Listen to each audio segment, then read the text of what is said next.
Hello and welcome to Lunchbox Sociables, episode 8, where we talk all things music, amateur musician, production, songwriter stuff. As usual, I'm joined by my trusty sidekick, Leslie. Hi, Leo. Hi, Leslie.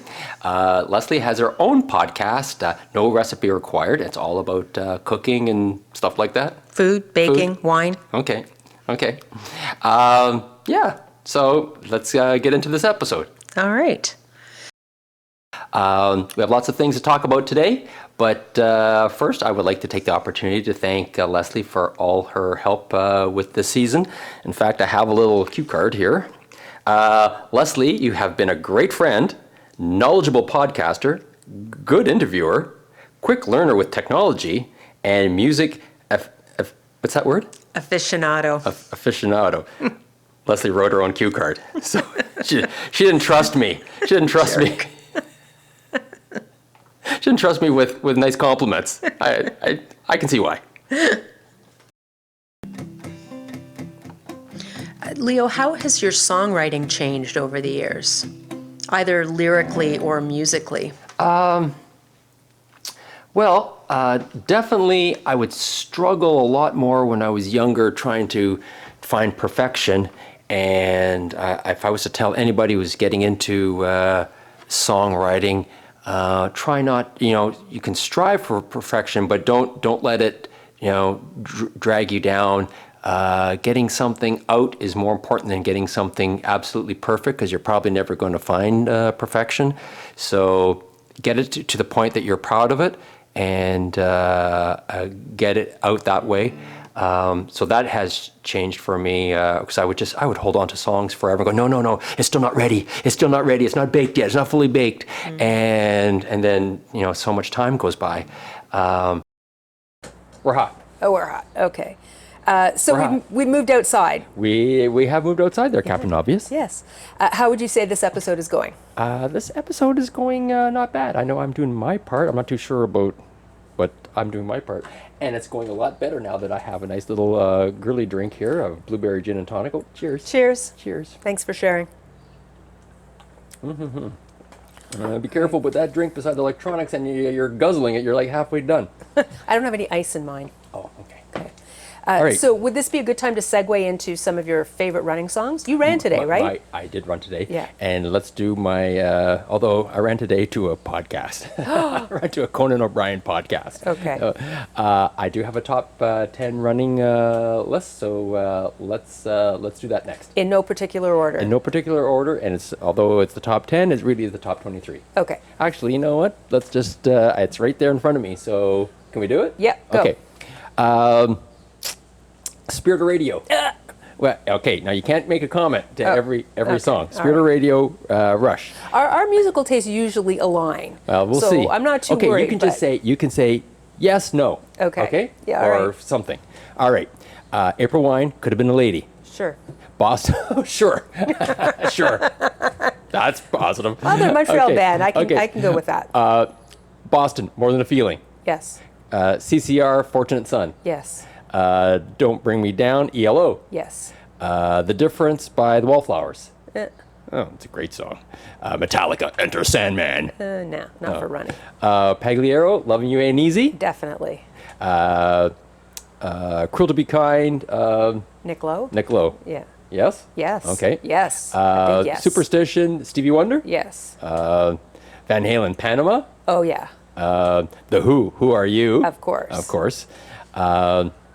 When You See a Chance, Steve Winwood. Yes. Okay, well, we're I don't know if I would like it for running, but it's a good song. Yeah. Are You Gonna Go My Way, Lenny Kravitz? Absolutely, yes. Are You Gonna Be My Girl, Jet? Yes. You even know that song? I absolutely do. Okay. I had it on my running playlist for a while. All right. AC/DC, Shoot to Thrill? Not my favorite of theirs. Okay. The Cult, She Sells Sanctuary? Yes, 100%. The Ramones, I Want to Be Sedated? Sure. You do not know that song. 24 hours ago. Okay. I want to be knows the song. sedated. Okay. All right. Yeah. U2. Now, the U2, I have a tie between The Fly and I still haven't found what I'm looking for. Sure, I could go with either one. Okay. I know what this will be. Springsteen, No Surrender, or Waiting on a Sunny Day. No, Yeah, I love The Boss, and she doesn't like The I Boss. do not like The Boss. The Ataris, Boys of Summer. I only know the Don Henley version. I don't know the Atari's Okay. version. Led Zeppelin, Rock and Roll. Yep. And last one would be Genesis, Follow You, Follow Me. Yes, but that would make me cry, so I'd have a hard time running to a song that would make me cry. Oh, I didn't know that Yeah. that song made you cry. A little bit. Okay. Yeah. Well, that's my top 23 Yeah. running songs. How about Bad Case of Loving You? Oh, it should be on there. So we have 24. Yes. Yeah, that's a great song. Okay. Okay. Good. Do you feel good now that you added to my list? I feel very good. I feel validated. I'm never going to be able to pare that down to 10. And seeing as though I'm running to podcasts right now. Okay, so let's move on. Okay. Tell me about some of your favorite chords to play when you're writing songs. Is there like one chord you use over and over? Because in most of your songs. That's all my songs. If I was a country guy, I'd be just doing G, C, D. That's right. I love E minor. Yeah. I love E minor, and I like going from a G to an E minor.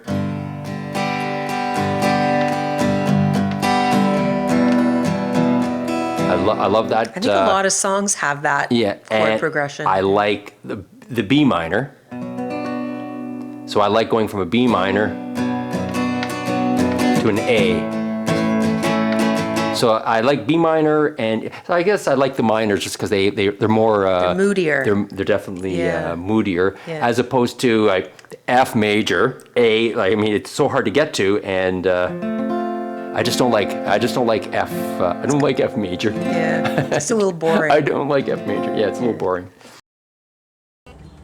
Okay. So we started when we were inside talking about some of your favorite chords that you like. Yes, and then I felt kind of bad because I have a couple of chords that I really Are they like your children? If you, it's like, I left out because it was C all those minors, and minor. it was like, oh god, Leo's just such a downer with all those minors. But there's a couple other chords I really like that I use a lot. It's a little bit hard to show you here, sitting in this Muskoka chair. But I do a C. I like this C with the D. So I also like this A with the D. And I do and I just like the D. But now, if you just heard that little noise, that was an acorn falling from the oak tree. And I hope that's not the beginning of a whole barrage, but it could be. I'm just laughing because you said I like the D. What's your favorite song that you wrote?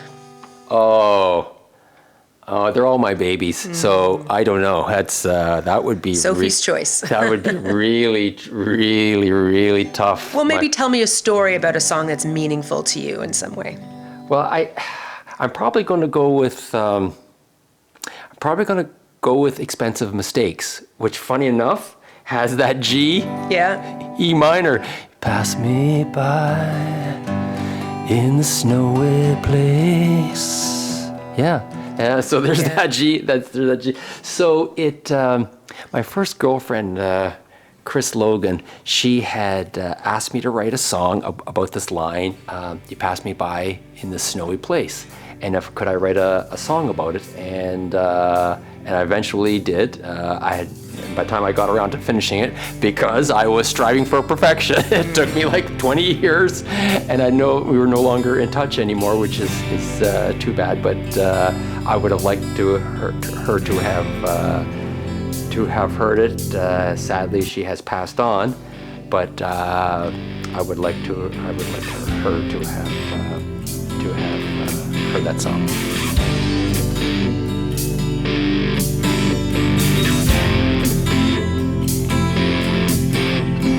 Pass me by in the snowy place. I'm in the shadow, you won't see my face. Carelessly, you carried on your way.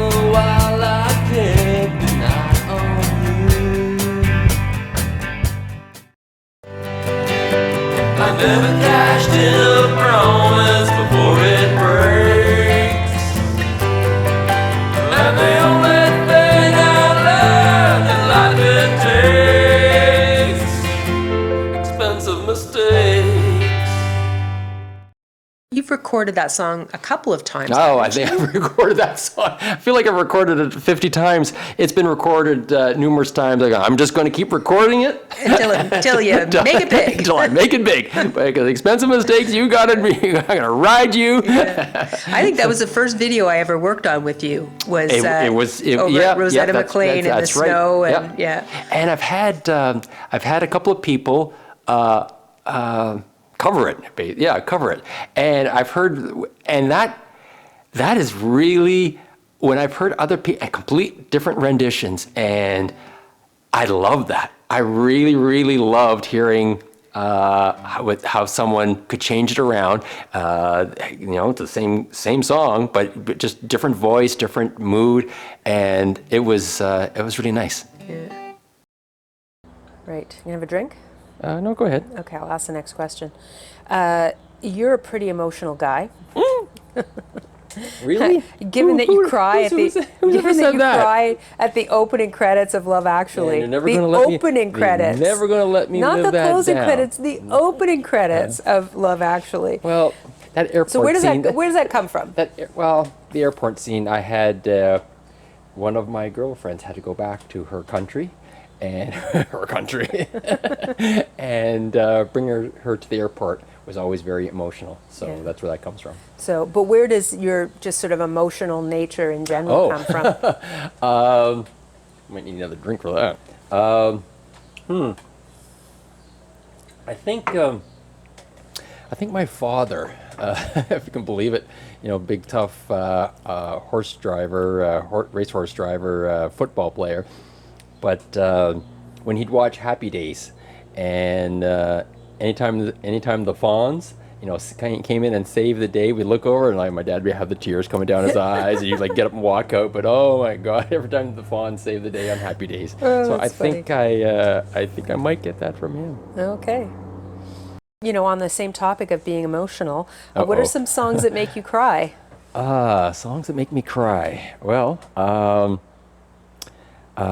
when I was young, I was in grade school, I guess that first song that made me cry was Mandy by Barry Manilow? Barry Manilow. Yeah. And it was, there was a girl that I didn't pay any attention to, and then suddenly she blossomed, and then I wanted to pay attention to her, and she didn't want anything to do with me, so...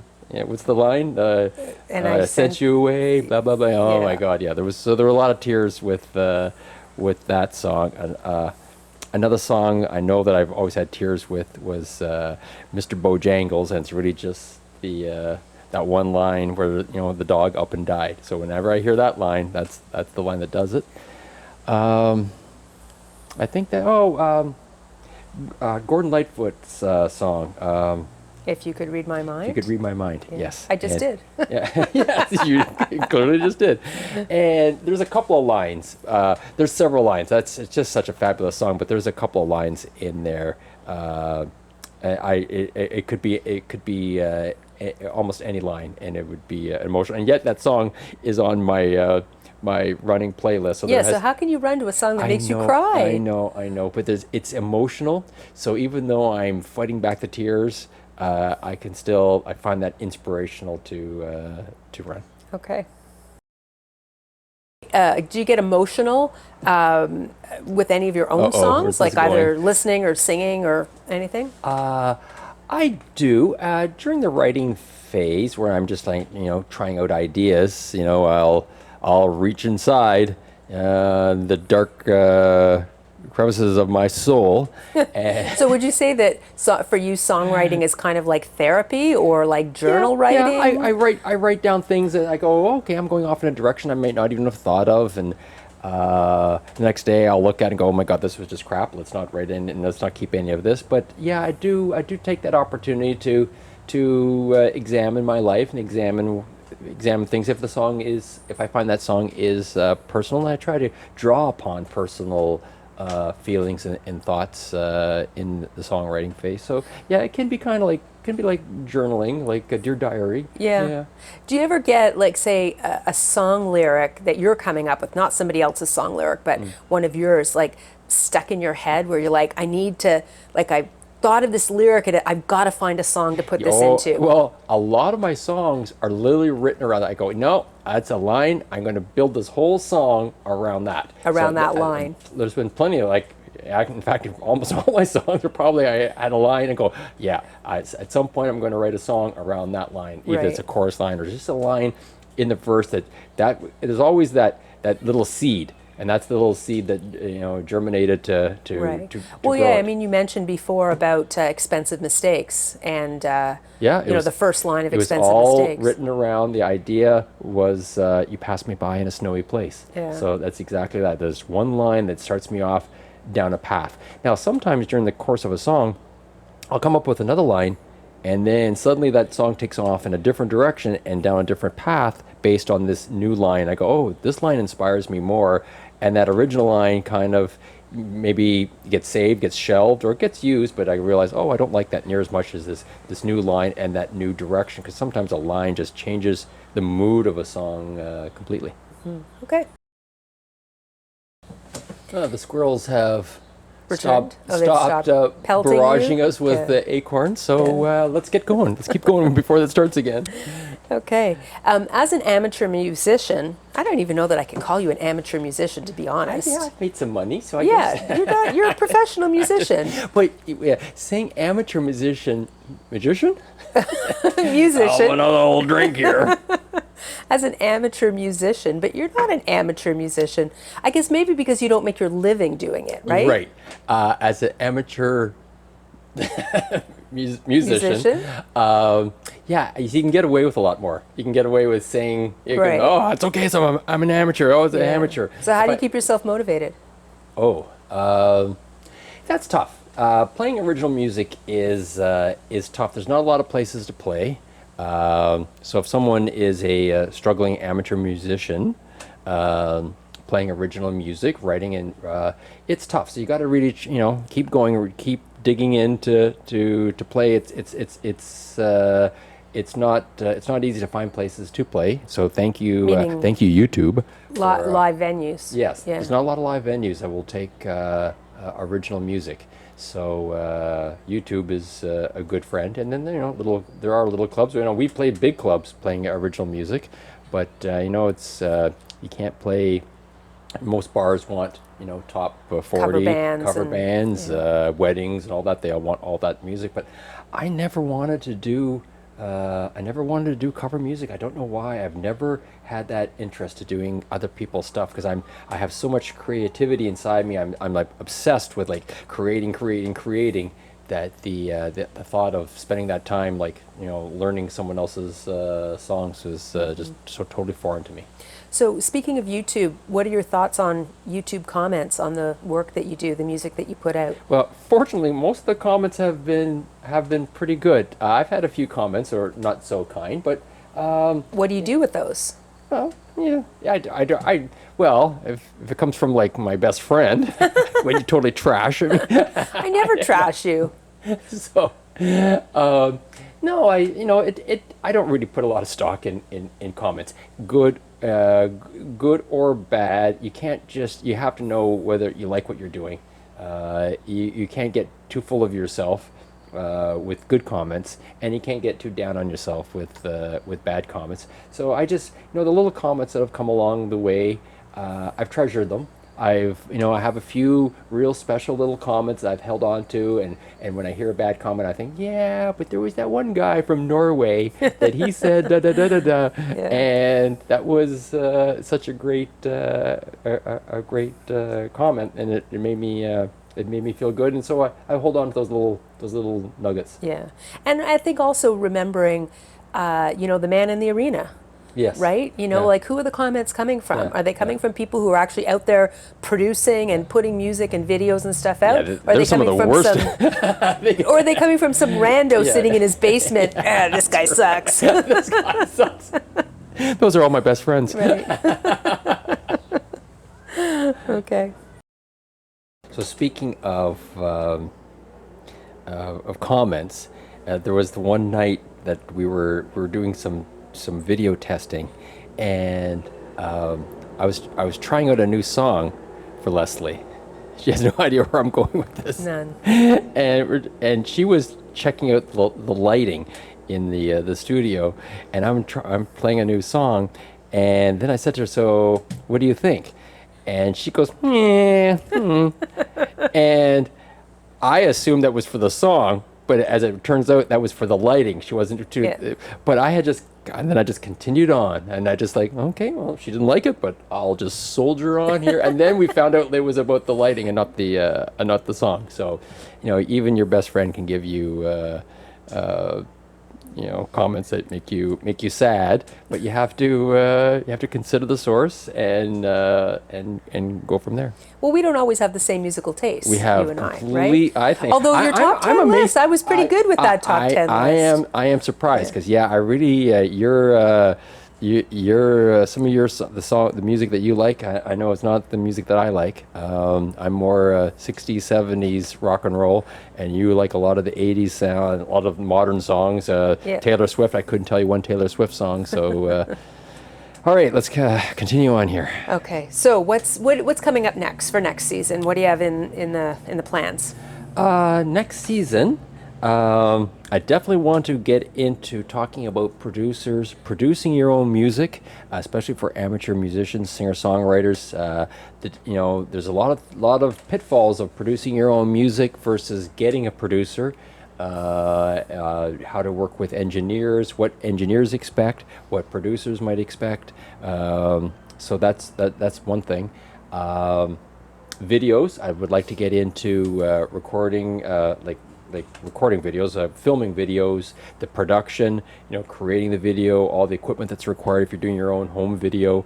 So that's the video software.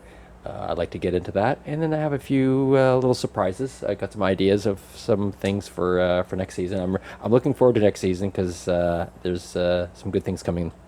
So what are you going to do for the rest of the summer? So there's some new songs coming out, some new singles. One, 15 Diamonds, is just about complete. We have tweak a couple little things, and then we'll release that. The video is well into production. I wanted to get into The video's in production? Yeah. I've not been involved in this. Yeah, you're not on that one. You're making a video without me? Without you, yes. And suddenly, this podcast took a turn for the worst. What is 15 Diamonds about? I think I've heard this song. You played it for me. Of course you know the song. I know the song. You definitely know the song. Well, if I tell you what 15 Diamonds is about in this podcast, it'll ruin it for the next podcast. Okay, so we'll save it for next time then. So, I would like. In summertime, I like writing a lot of. I like doing songwriting in the summertime. I'm very inspired in the summer.